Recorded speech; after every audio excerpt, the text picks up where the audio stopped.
메르세데스 가운데 가장 비싼 차, 메르세데스 마이바흐의 신차 발표에 다녀왔습니다. 보통 이런 비싼 차들, 그러니까 수억 원에 이르는 차들은 재원이나 성능, 기능 이런 게 별로 중요하지 않죠. 신차의 발표와 발표 장소, 장소의 분위기, 그리고 참석자를 응대하는 사람들의 방식까지, 그러니까 신차 발표에 가면 온몸으로 이 차는 비싸고 좋은 차, 이런 느낌을 주도록 행사를 만듭니다. 바로 오늘 이 행사처럼 말이죠. 메르세데스 벤츠 코리아가 발표한 마이바흐의 신차 출시 장소입니다. 아름지기라는 재단법인의 건물인데, 이 재단이 하는 일이 전통 문화를 재해석하고 발굴하는 것입니다. 이미 에르메스와 같은 해외 유명 브랜드와도 협업을 했고요. 자주와 같은 대중적인 패션 브랜드도 함께 했습니다. 그리고 우연인지는 모르겠지만 효성그룹 조현준 회장이 아름지기의 운영위원으로 활동하기도 했습니다. 효성은 벤츠의 주요 딜러사 중에 하나죠. 이곳 아름지기에서 메르세데스는 마이바흐를 공개했습니다.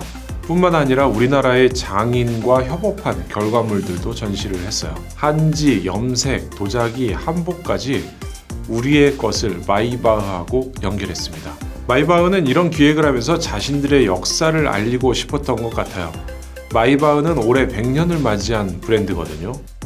처음에 고틀립 다임러, 칼 벤츠의 회사에서 일하던 빌헬름 마이바흐는 독립해서 아들과 함께 최고급 차를 만듭니다.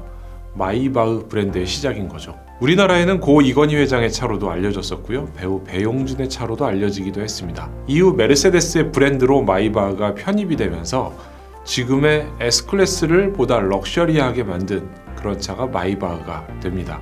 그래서 이번 마이바흐도 S클래스를 기반으로 더 크고 더 럭셔리하게 만들었죠. 물론 벤츠로 편입되기 전 마이바흐보다는 가격이 쌉니다. 2억 6천쯤 하죠.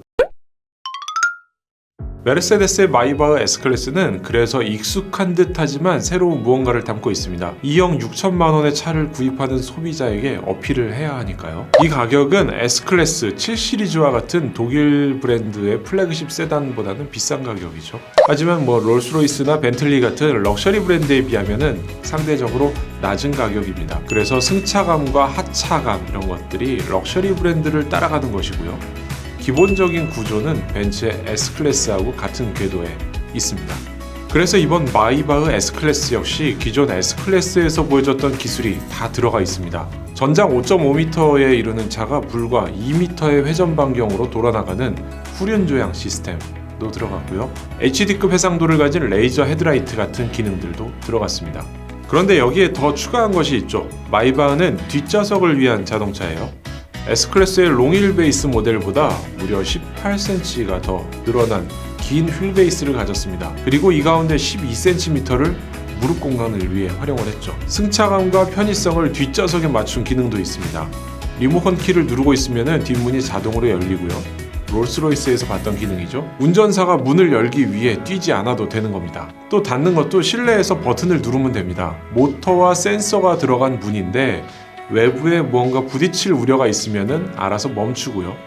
언덕에서 문을 열어도 말캉 열리는 그런 일들은 없습니다. 실내에 들어가면 뒷좌석을 위한 공간이 펼쳐집니다.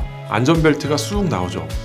벨트 피더라는 게 들어간 건데요. 사소하지만 편리한 기능, 이런 게 바로 럭셔리에서 보여주는 차별성이죠. 또 주행 모드 가운데는 마이바흐 전용 모드가 추가됐습니다. 승차감을 포함한 모든 기능을 뒷좌석에 초점을 맞춰서 2단 기어로 출발하고 변속도 부드러워집니다. 서스펜션도 편안함을 극대화해서 더 안락해지는 거죠. 원래도 조용했던 S클래스의 유리 사이에 IR 라미네이트 글래스를 적용해서 외부 소음을 더 줄였고요. 적외선을 차단하는 기능도 들어가서 실내 온도 유지에도 도움을 줍니다. 타이어마저도 저소음을 적용해서 공명음을 최소화했다고 하네요. 또 하나 사소하지만 고급스러운 기능, 바로 뒷좌석에 어댑티브 뒷좌석 라이트가 들어갔죠. 어댑티브 헤드라이트는 들어봤어도 뒷좌석 라이트는 처음 듣죠.